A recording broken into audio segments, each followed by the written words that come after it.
السلام علیکم ورحمۃ اللہ وبرکاتہ۔ آپ سب کو اپنے یوٹیوب چینل پر خوش آمدید۔ اعوذ باللہ من الشیطان الرجیم، بسم اللہ الرحمن الرحیم۔ آج کے ہمارے دوسرے سبق میں 3 الفاظ ہیں، جیم، حا اور خا۔ ان الفاظ کی مخارج اور ان کی درست ادائیگی، ان کا مشق کروائیں گے۔ قرآن اللہ نے 3 ایسے مقام پر فرمایا ہے کہ پہلا سورہ بقرہ میں فرمایا گیا ہے کہ قرآن کو ایسے پڑھ لو جیسے اس کا پڑھنے کا حق ہے۔ سورہ بنی اسرائیل میں اللہ پاک نے آیت نمبر 106 میں فرمایا ہے کہ ہم نے قرآن کو توڑا توڑا کر کے نازل کیا تاکہ تم لوگوں کو ٹھہر کر کے سناؤ۔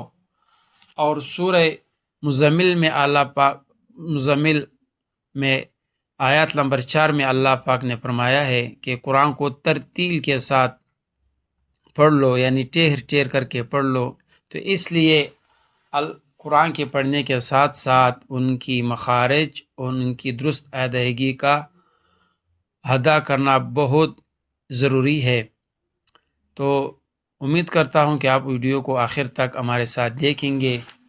اب آتے ہیں سب سے پہلے جیم کا مخرج۔ جیم کا مخرج آسان الفاظ میں زبان کا بیچ اوپر تالو سے لگے تو جیم ادا ہوتا ہے، اور ہا اور خا دونوں حل کے بیچ سے ادا ہوتا ہے۔ اور اس کی ادا سن لیں۔ سب سے پہلے جیم کا ادا، جا، جی، جو، یعنی پہلے الف زبر کے ساتھ پڑھ لیں گے، پھر زیر یا کے ساتھ پڑھ لیں گے، پھر واو پیش آتا ہے، لیکن یہ پڑھا جاتا ہے، لکھا نہیں جاتا ہے۔ جیسے ہا، ہی، ہو، اور خا جو ہے ان دونوں الفاظ سے تھوڑا پھر کر کے پڑھی جائے گی، یعنی حلق سے تھوڑا منہ کی طرف ادا ہوتے ہیں۔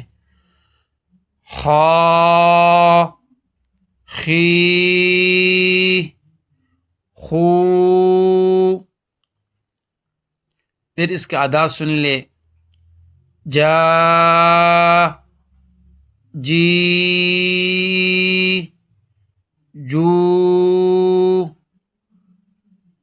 اج، اج، اج، یہ بھی اس کے ادا میں شامل ہے۔ اور ہا کا سن لے، ہا، ہی، ہو، یعنی تھوڑا گلے کو زور دینا ہے، اور یہ گلے کی بالکل بیچ سے ادا ہوتا ہے۔ اور خا، خی،